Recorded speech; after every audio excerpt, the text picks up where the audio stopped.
জিহ্বা দিলে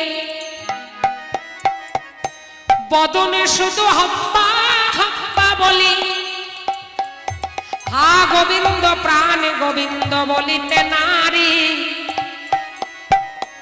প্রভু দুটি হস্ত দিয়ে যে তোমার সেবা দেব তাও পারি না, বদনে হা গোবিন্দ প্রাণ গোবিন্দ বলতেও পারি না। তাই মনে বড় সাধ জেগেছে আজ তোমায় সেবা দেব বলে। প্রভু সারাদিন ওই মাঠে আমরা তৃণ সেবা করেছি, কিন্তু মোদের স্তনে ভান্ডার দেখুন সেবার কেমন অভিলাষ।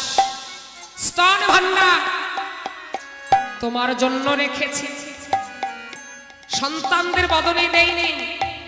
গাভীগণের ছোট্ট ছোট্ট বাছুরি ছিল, তাদের বদনে দেয়নি। কেন দেয় নাই? এই কারণে সারা জনম গোবিন্দ সেবায় লাগতে পারলাম না। আজ আমরা স্তন ভান্ডার রাখবো, আমরা যেন গোবিন্দ সেবায় লাগতে পারি। তাই এবার গোবিন্দের কাছে দাঁড়িয়ে এই কথাই বলেছে, প্রভু তুমি কৃপা করে আমাদের স্তন পান করো।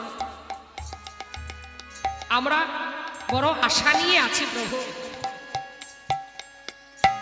ভক্তবাঞ্চা কল্পতরু গোবিন্দ আমার গাভীদের দুগ্ধ পান করছেন, স্তন পান করছেন।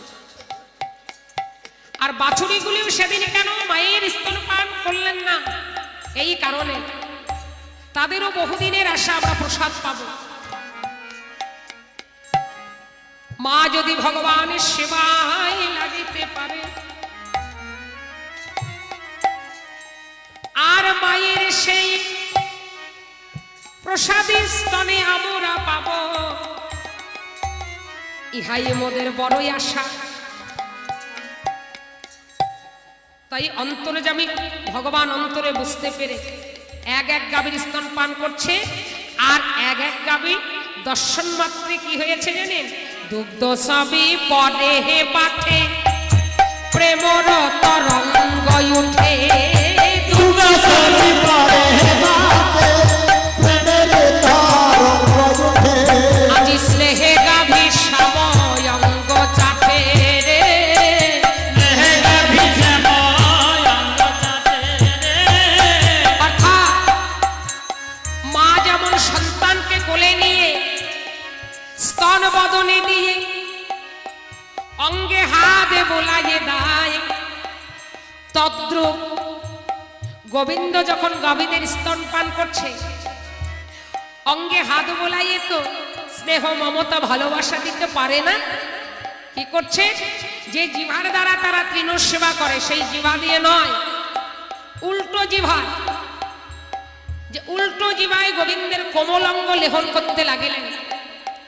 যে ধারালো জিভা দিয়ে যদি লেহন করে হয়তো আঘাত লাগবে, এই জন্য গোবিন্দের কোমলঙ্গে যেন আঘাত না লাগে উল্টো জিভায় লেহন করছে।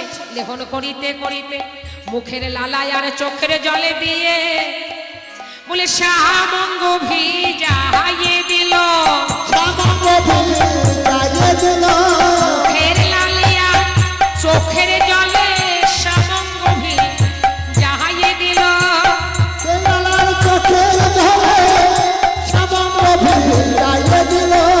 মুখের লালিয়া চোখের জলে শ্যামঙ্গ ভিজাইয়ে দিল,